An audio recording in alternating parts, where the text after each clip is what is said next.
Hi అండి, welcome to my channel. నేను మీ శ్రావణి. ఇవాళ నేను ఎంతో టేస్టీ అయినటువంటి వాంగీబాత్ ఎలా ప్రిపేర్ చేసుకోవాలో చెప్పబోతున్నాను. ఇదైతే చాలా అద్భుతంగా మంచి టేస్ట్ ఉంటుందండి. నేను చెప్పడం కంటే మీరు ఒకసారి ట్రై చేస్తే మీరే చెప్తారు ఎలా ఉందో అసలు. ఇంకెందుకంటే మరి ఆలస్యం, స్టార్ట్ చేసేద్దామా. ముందుగా వంకాయలు ఇలా తీసుకొని వాష్ చేసేసుకొని పక్కన పెట్టేసుకోవాలి. తర్వాత ఒక బౌల్లో వాటర్ తీసుకొని అందులోకి కొద్దిగా సాల్ట్ వేసి ఈ వంకాయలన్నీ ఇలా సన్నగా పొడవుగా కట్ చేసుకొని ముక్కలన్నీ ఇందులోకి వేసేసుకోవాలి. ఇలా చేయడం వల్ల కలర్ అనేది చేంజ్ అవ్వకుండా ఉంటుంది. తర్వాత పక్కన పెట్టుకొని ఇప్పుడు స్టవ్ మీద పాన్ పెట్టుకొని హీట్ ఎక్కిన తర్వాత ఆయిల్ వేసుకోవాలి. తర్వాత ఆవాలు, అలానే జీలకర్ర, కొద్దిగా కరివేపాకు వేసుకొని చిట్పట్లాడనివ్వాలి. తర్వాత ఇందులోకి పచ్చిమిర్చి ఒక 4 సన్నగా కట్ చేసుకొని వేసుకోవాలి. తర్వాత ఆనియన్ ఒకటి పెద్దది సన్నగా పొడవుగా కట్ చేసుకొని వేసుకోవాలి.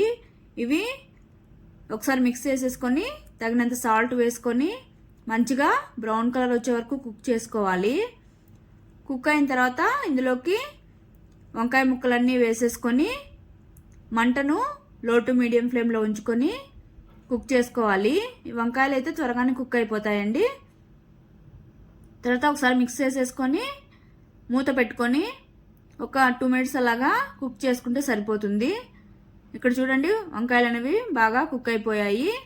తర్వాత ఇందులోకి కొద్దిగా పసుపు వేసుకొని అది కూడా పచ్చివాసన పోయే వరకు ఒకసారి మిక్స్ చేసేసుకొని ఫ్రై చేసుకోవాలి. తర్వాత ఇందులోకి నేను వాంగీబాత్ పౌడరు, ఇది ఎంటీఆర్దండి, ఒక ప్యాకెట్ వేసేసుకొని ఒకసారి బాగా మిక్స్ చేసేసుకొని ఒక 2 మినిట్స్ అలాగా మూత పెట్టుకొని కుక్ చేసుకోవాలి. ఈ మసాలా అంతా పచ్చివాసన పోయే వరకు కుక్ అయిపోతే సరిపోతుంది.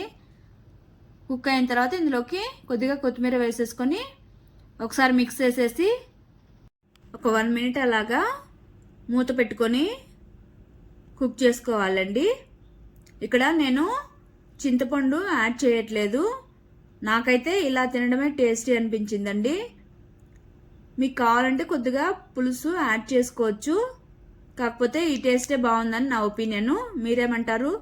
మీరు కామెంట్ చేయండి మీకేమనిపించిందో. తర్వాత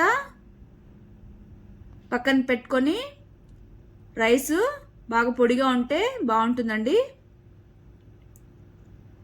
అంతా రైస్ వేసేసుకొని బాగా మిక్స్ చేసేసుకోవాలి.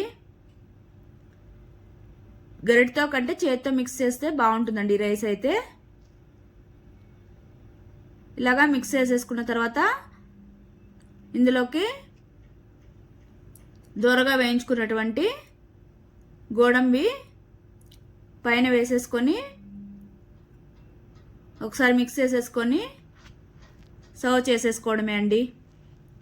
ఇదైతే చాలా టేస్టీగా ఉంటుంది. లంచ్ బాక్సులకైనా చాలా బాగుంటుంది.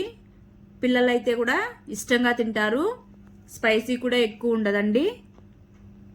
ఇంకెందుకండి ఆలస్యం, మరి మీరు వెళ్ళి ట్రై చేసేసి మీకైతే ఎలా వచ్చిందో ఖచ్చితంగా కామెంట్ చేయండి నాకైతే. Okay, bye, take care, thank you for watching. నచ్చినట్టయితే సబ్స్క్రైబ్ చేసుకోండి.